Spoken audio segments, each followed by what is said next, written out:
بسم اللہ الرحمن الرحیم۔ اسباب ستہ ضروریہ۔ زندگی کو قائم رکھنے کے لیے اسباب ستہ ضروریہ حسب ذیل 6 ہیں۔ نمبر 1 ہوا، نمبر 2 معقول و مشروب یعنی کھانا پینا، نمبر 3 حرکت و سکون بدنی، نمبر 4 حرکت و سکون نفسانی، نمبر 5 نیند اور بیداری، نمبر 6 استفراغ و احتباس۔ نمبر 1 ہوا۔ اسباب ستہ ضروریہ میں زندگی کو قائم رکھنے والا سب سے پہلا سبب ہوا ہے، جو ہمارے اجسام کو ہر 4 طرف سے گھیرے ہوئے ہے۔ جو ہوا زمین سے بہت بلندی پر ہوتی ہے وہ ہمارے لیے ضروری نہیں ہوتی۔ ہوا کی شدید ضرورت اس کو اندر کھینچنے سے، روح کو معتدل بنانے اور سانس چھوڑنے سے فضلات روح کو خارج کرنے کے لیے ہوتی ہے۔ سانس لینے سے ہوا اندر جا کر روح کی گرمی دور کرتی ہے، اور جب یہ خارج ہوتی ہے تو اپنے ہمراہ روح کے فضلات کو بھی لے جاتی ہے۔ جب تک ہوا معتدل اور صاف ہو، اس میں نیستان کی زمین، پانی کے گڑھوں کے گندے پانی، ردی سبزیوں، انجیر اور شوخت وغیرہ مزید درختوں کے بہارات، مردوں کی بدبو، متواتر گرد و غبار یا دھواں شامل نہ ہو، اس وقت تک یہ ہوا صحت کی محافظ و موجب ہوتی ہے۔ مگر جب ہوا کا مزاج اعتدال سے منحرف ہو جاتا ہے تو اس کے متعلق مذکورہ حکم بھی تبدیل ہو جاتا ہے۔ اگر ہوا میں مندرجہ بالا و صاف نہ رہیں تو وہ صحت کی محافظ نہیں رہتی۔ نیستان وہ جگہ ہے جہاں بانس اگتے ہیں۔ شوخت اس درخت کا نام ہے جس کی کمانیں بنتی ہیں۔ ہوا کی تغیرات یا تبدیلیاں۔ ہوا کے تغیرات یا تو طبعی ہوتے ہیں یا غیر طبعی۔ غیر طبعی تغیرات یا تبدیلیاں یا تو یہ طبیعت کے مخالف ہوتے ہیں یا نہیں ہوتے۔ طبعی تغیرات سے مراد موسمی تغیرات ہیں۔ موسمی تغیرات سے ہوا کی وہ تبدیلیاں مراد ہیں جو ایک موسم سے دوسرے موسم کی طرف منتقل ہونے سے حاصل ہوتی ہیں، کیونکہ ہر موسم میں ہوا میں خاص کیفیت ہوتی ہے جو اس کی باقی کیفیات پر غالب ہوتی ہے۔ موسم گرما۔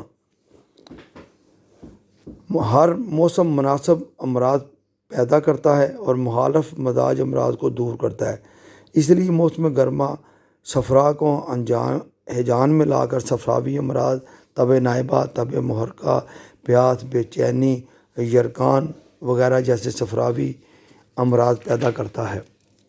موسم سرما بلغم کو بڑھاتا ہے اور بلغمی امراض پیدا کرتا ہے جیسے نزلہ، زکام، کھانسی، ضیق النفس، جوڑوں کے درد وغیرہ۔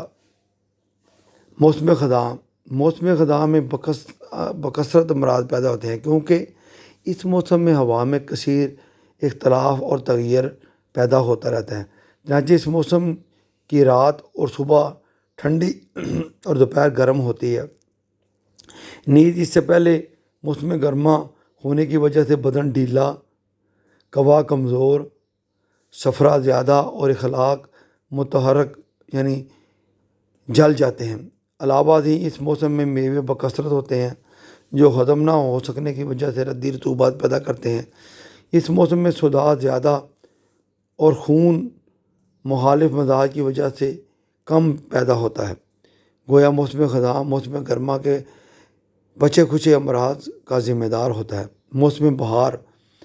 موسم بہار میں وہ اخلاق متحرک ہوتے ہیں جو موسم سرما میں سردی کی وجہ سے رکے رہتے ہیں اور اعضائے ضعیفہ کی طرف بہہ کر پھوڑے، پھنسی اور ورم حلق پیدا کرتے ہیں۔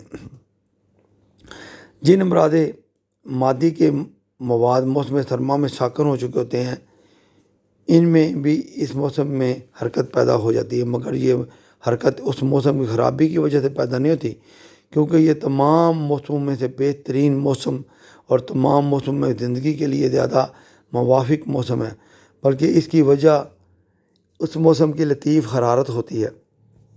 غیر طبعی تغیرات یا تبدیلیاں۔ ہوا کے وہ غیر طبعی تغیرات یا تبدیلیاں جو موسم کے مخالف نہیں ہوتی، یا تو یہ اسباب سماوی یعنی آسمانی سے پیدا ہوتے ہیں یا اسباب ارضی یعنی زمینی پیدا ہوتے ہیں۔ اسباب سماوی یعنی آسمانی اسباب، یہ اسباب آسمان سے متعلق ہیں، چنانچہ کبھی سورج کے ساتھ بہت سے روشن ستارے جمع ہو جاتے ہیں اور موسم سرما میں بھی گرمی پیدا کر دیتے ہیں، یا جیسے سورج کو گرہن کے وقت موسم گرما میں بھی یکدم سردی پیدا ہو جاتی ہے۔ ارضی یا زمینی اسباب، زمینی اسباب کا تعلق زمین سے ہوتا ہے، جیسے مختلف مقامات کی وجہ سے ہوا مختلف ہوتی ہے۔ مقامات کی ہوا کا اختلاف یا تو ان کے عرض کی وجہ سے ہوتا ہے یا پہاڑوں یا دریاؤں کے قرب کی وجہ سے، اور یا ان مقامات کی وضع یا مٹی کی وجہ سے ہوتا ہے۔ وضع سے وہ حید مراد ہے جو ایک موضع کو دوسرے موضع سے حاصل ہو، مثلا ایک موضع یعنی جگہ بلندی پر واقع ہے اور ایک نشیب میں۔ عرض اس فاصلہ کا نام ہے جو خط استوا سے کسی جگہ تک ہوتا ہے۔ خط استوا نہایت معتدل مقام ہے۔ اقلیم دوئم اور اقلیم سوئم بدرجہ غائد گرم ہے، اور اقلیم ششم اور اقلیم ہفتم نہایت سرد ہے، اس لیے درمیانی اقلیم چہارم قریب با اعتدال ہے۔ عرض یا عرض بلد اس فاصلہ کو کہتے ہیں جو کسی شہر کو خط استوا سے ہو۔ اس فاصلہ کو درجات سے ظاہر کیا جاتا ہے، مثلا کہا جاتا ہے کہ فلاں شہر 20 درجے عرض بلد پر واقع ہے۔ سمندر کا قرب ہوا کو مرطوب کرتا ہے، نیز بحری شہر کی ہوا حرارت اور سردی کو قبول کرنے میں معطل ہوتی ہے، کیونکہ یہ مرطوب ہوا مؤثر کے اثر کو قبول نہیں کرتی۔ بحری شہر وہ شہر ہوتے ہیں جو سمندر کے بیچ میں یا ان کے کنارے پر واقع ہوتے ہیں۔ ان شہروں کی ہوا پانی کے بخارات کی بکثرت ملے ہوئے ہونے کی وجہ سے مرطوب اور غلیظ ہوتی ہے، اس لیے اس پر موسم گرما میں زیادہ گرمی کا اور موسم سرما میں زیادہ سردی کا اثر نہیں پڑتا۔ یہی وجہ ہے کہ ان شہروں میں عموماً موسم معتدل ہوتا ہے۔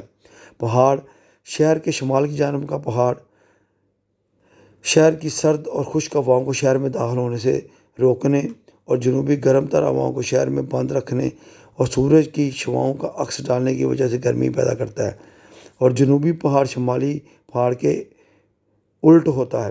مغربی پہاڑ مشرقی پہاڑ سے بہتر ہوتا ہے، کیونکہ مشرقی پہاڑ صبح کے وقت ایک عرصہ تک سورج کی شعاؤں کو روکے رکھتا ہے، جس کی وجہ سے اہل شہر یک رات اور صبح کی سردی سے تیز دھوپ کی طرف منتقل ہوتے ہیں۔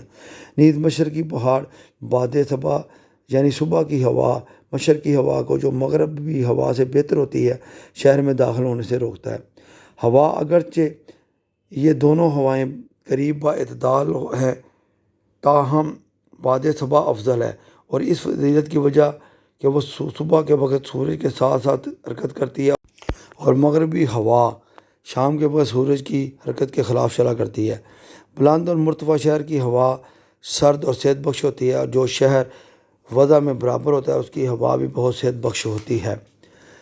گندک والی زمین خشک اور گرمی پیدا کرتی ہے، سلی زمین ہوا کو مرطوب اور گندا کرتی ہے، پہاڑی زمین بدن کو سخت کرتی ہے، سرد ہوا بدن کو مضبوط اور قوی، ہضم کو مضبوط اور رنگ کو صاف کرتی ہے۔ اس کے امراض زکام، مرگی، نزلہ، فالج اور رشح ہیں۔ گرم ہوا بدن کو ڈھیلا اور کمزور کرتی ہے، ہضم کو ناقص اور ہوا کو مقدر اور دماغ کو بوجھل کرتی ہے۔ اس کے امراض خناق، بخار اور شعب چشم ہیں۔ ہوا کے وہ غیر طبعی تغیرات جو طبیعت کے مخالف ہوتے ہیں، اس کی مثال وبا ہے۔ وبا سے مقصود یہ ہے کہ ہوا فاسد ہو کر زہریلی ہو جائے اور ضرورت کی بجائے مرض اور ہلاکت کا موجب بنے، یعنی وبائی امراض کو پیدا کرے۔